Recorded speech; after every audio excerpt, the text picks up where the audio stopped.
Hello again. I'm trying to expand the scope of this channel, and given I can't get the Bat Clan out of my mind, I decided to try putting thoughts to page and screen.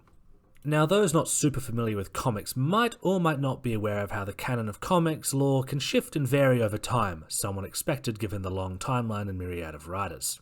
DC has further played into this with various reboots that shuffle around the lore and history of characters to create a new status quo. That factor informs at least two of my major misconceptions about the mythos in this video today, while the last is more tied to public perception as I see it. With that out of the way, point 1. Wayne Enterprises was not always a thing, and in fact the Waynes did not used to be among the world's richest people. Instead they were just comfortably wealthy, well off enough to not have day jobs, allowing Bruce to travel the world and pick up esoteric skills and build a tricked out car and gadgets. As it stands, and given how woven in Wayne Enterprises is to the mythos in the modern day, I don't think removing these elements would be ideal, but I do think some adaptations would benefit from leaning in on this older take. One's more focused on sleuthing and noir vibes over superhero team-ups than the fate of the world. Anything with heavy Court of Owls focus, as it'd help individual members feel more like peers to the Waynes, and thus the court itself feel like a nearly insurmountable threat. Point 2. Despite his modern incarnation's importance to the mythos and Bruce Wayne's backstory, Alfred was not always a founding member of the Bat Clan. In the Silver and Golden Age, it was his choice to become Bruce and Dick's butler at the deathbed request of his father. He'd been an actor, a British intelligence officer, and amateur sleuth of varying degrees of competence before that point.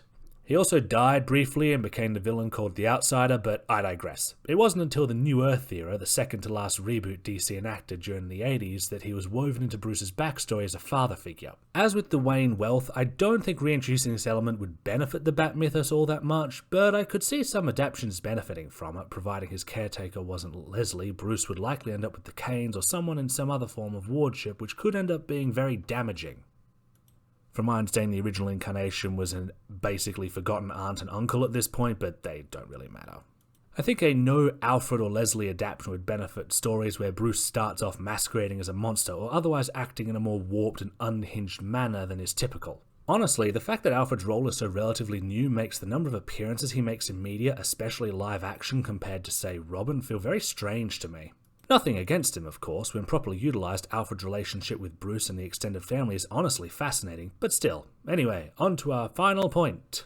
No points for guessing the subject of this one, it's Robin! And more specifically, the seemingly less common but still prevalent misconception that the concept of Robin itself is vestigial or a kiddie part of the franchise, which seems especially common in live-action movies or similarly serious adaptations, usually writing Robin out or aging them into adulthood when they start off. This is weird given Batman operated solo in the comics for exactly 1 year before Dick Grayson was introduced and started what would become a legacy. Even efforts in the comics to remove Robin have usually not lasted long and led to the introduction of new figures to fill the R-shaped void, and I can see why. Robin provides contrast to Batman, necessitates conversation and communication, can instigate conflict and actually challenge him, and overall makes the setting and characters richer just by dint of concept. Removing that and Batman becomes much duller to me. Now, some in the realism crowd might argue that Robin is unrealistic for more grounded Batman stories. Now, if we're discussing realistic Batman, okay, well, I still don't really agree. But even ignoring the fact that teenagers can still be hella vicious in a scrap and the tools and tech associated with the mythos would help alleviate these problems anyway,